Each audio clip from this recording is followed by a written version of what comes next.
Ang Japanese media ay minamaliit itong si Terence John Duhaney na may posibilidad na matalo itong si Naoya Inoue, kaya nagbanggit sila ng mga top contenders sa super bantamweight na pwedeng pantapat kay Naoya Inoue.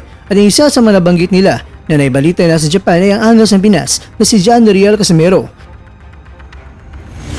Errol Spence Jr. unahin ang malatoring si Sebastian Fundora pagkatapos ay gustong makabawi kay Terence Crawford. Ito po ang mga pinagbabatayan ng ating kwentuhan. Kaya tara, kwentuhan na!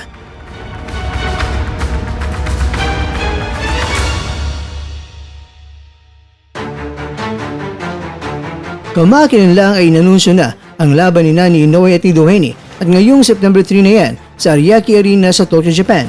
Pagkatapos ng fight announcement ay nagsulputan ng mga negatibong mga reaksyon bakit itong si Duhaney ang napili ni Inoue na kanyang susunod na lalapain dahil marami ang naniniwala na itong si Duhaney ay isang napakadaling laban na ito para kay Inoue. Pero ibinunyag ni Inoue na kung sakaling hindi nasiyahan ng mga boxing fans na si Duhaney ang kanyang harapin ay huwag daw mag-alala dahil sa Super Bantamweight Division ay mananatili pa siya ng 2 mga taon.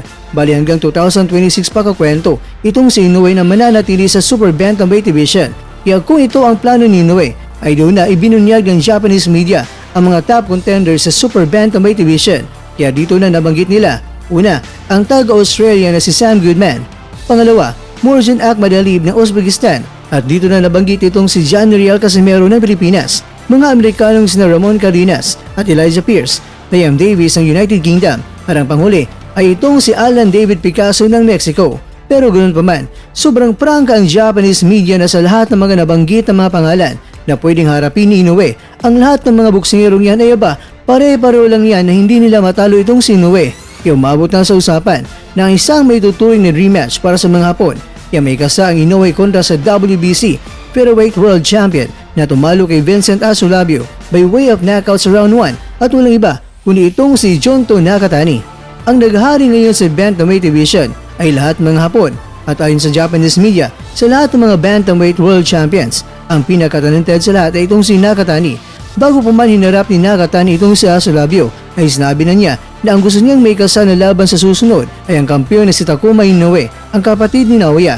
Pero ibinunyag ni Nakatani na kung sakaling walang unification match ang mangyayari at iiwas si Takuma ay iba pang magabayan niya na World Champions, walang ibang target ni Nakatani kundi ang umakyat siya sa Super Bantamweight Division.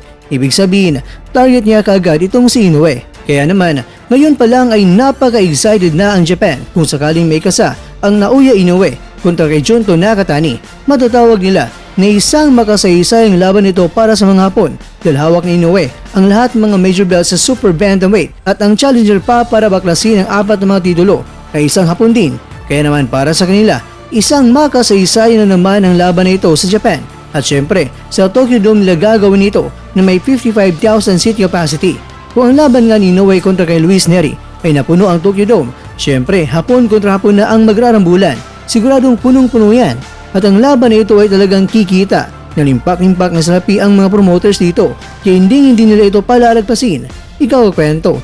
Kung sakaling may kasa ang laban na ito, sige nga, Team Inoue ka ba o Team Nakatani?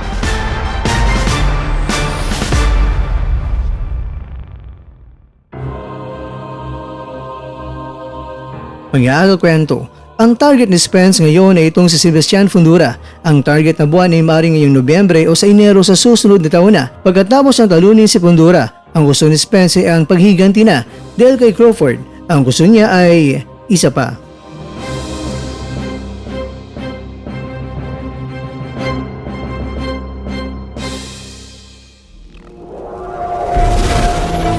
At dyan, nagtatapos ang ating kwento.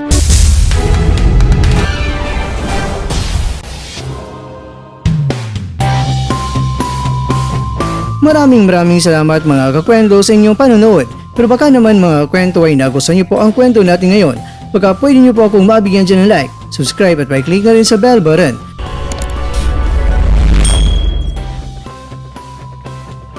Pero bago tayo matapos mga kwento ay syempre, shoutout po muna tayo dyan sa ating mga kakwento. Kaya kwentong Jonas Gaviola, kaya kwentong Jets, kaya kwentong Jay Rawa, at ikaw kwentong nanonood ngayon, shoutout siya dyan. Bueno, hanggang dito na po muna ang ating kwentuhan. At abangan nyo na po ang ating susunod na video. At dito na po yan sa isang channel na kung saan maaaring ito'y mga kwentong di pa na kwento sa inyo.